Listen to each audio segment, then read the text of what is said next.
It's easy to forget how Hulk Hogan transcended wrestling to become a household name in the 1980s. A true megastar, he was 80s will recall Hogan's meteoric rise, coinciding with the explosion of Vince McMahon's vision for wrestling as larger-than-life cartoon sports entertainment.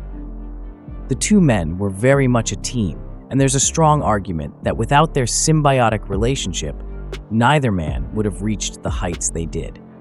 Today, many wrestling fans view Hogan with either nostalgia or indifference. However, it's undeniable that he managed to hold on to a top spot in wrestling for decades after the 1980s. That wasn't achieved through saying his prayers and taking his vitamins alone.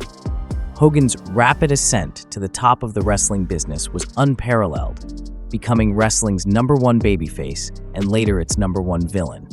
Reaching the top of the metaphorical wrestling ladder and staying there are two different challenges. Stories of Hogan's politicking, deceit, and self-serving attitude have circulated for years, making him one of wrestling's most polarizing figures. It's true that Vince McMahon made Hulk Hogan, and arguably, Hulk Hogan helped to make WWE. But let's rewind even further back to 1979 and Vince McMahon Sr., the man who founded the World Wrestling Federation, WWF. Vince Sr. was the one who set Hogan on the road to superstardom. Instantly impressed with young Terry Bollea's physique and overflowing charisma, Vince Sr. saw potential as Hogan appeared in front of crowds at Madison Square Garden and across the northeast of America. It was a different time, when kayfabe was still held in high regard.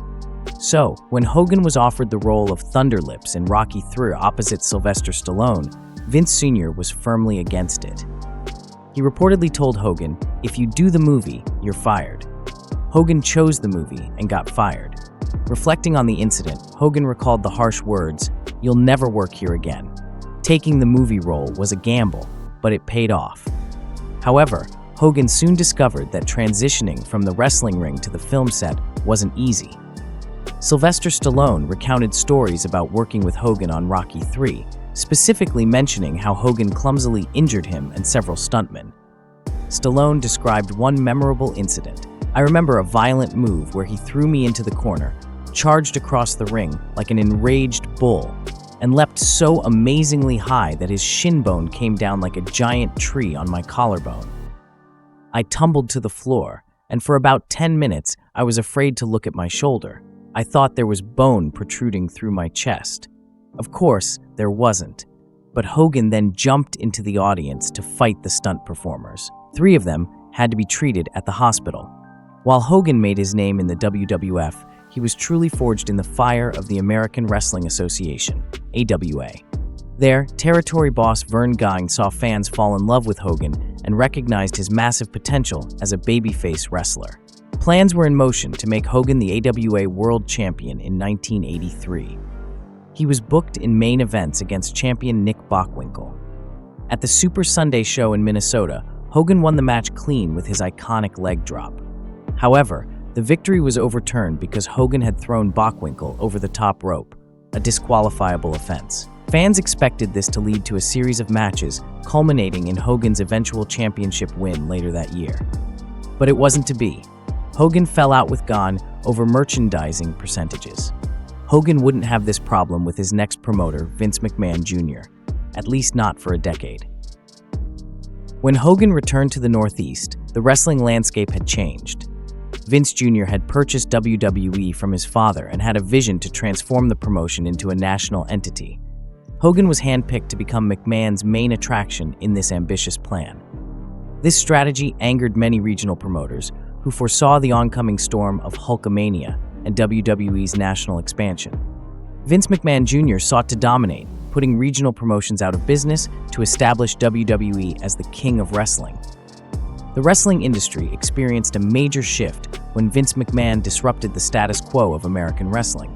His influence didn't go unnoticed, especially by Harley Race, who was furious when WWE encroached on the NWA's Kansas City territory.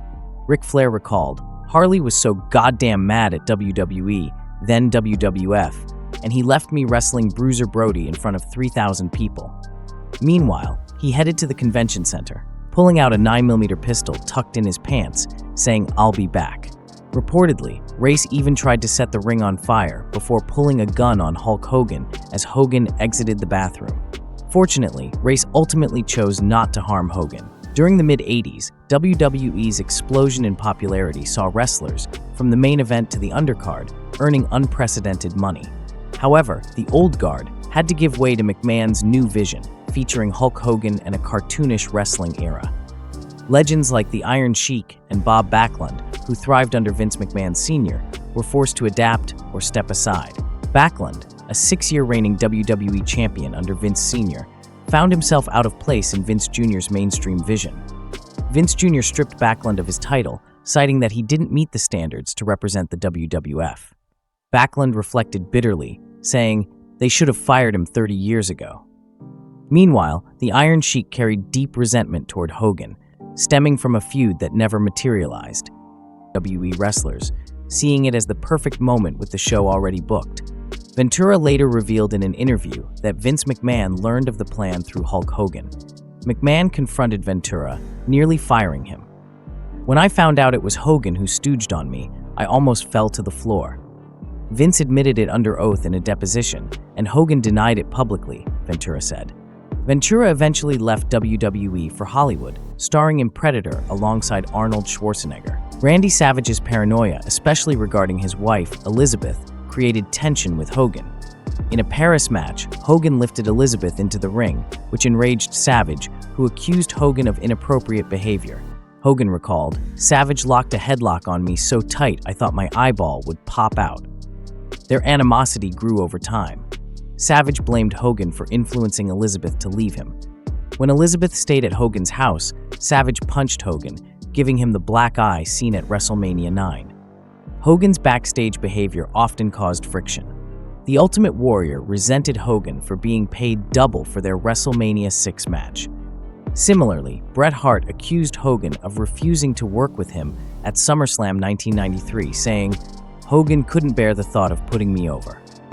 By the 2000s, Hogan's presence in WWE became more about nostalgia. In 2015, his racist remarks surfaced, leading to his temporary removal from WWE. Wrestlers like Kofi Kingston and Mark Henry publicly condemned his comments. "Hogan's comments are difficult to forget," Kingston tweeted. Hogan later apologized, blaming his upbringing in South Tampa. Despite the controversy, WWE reinstated him in 2018.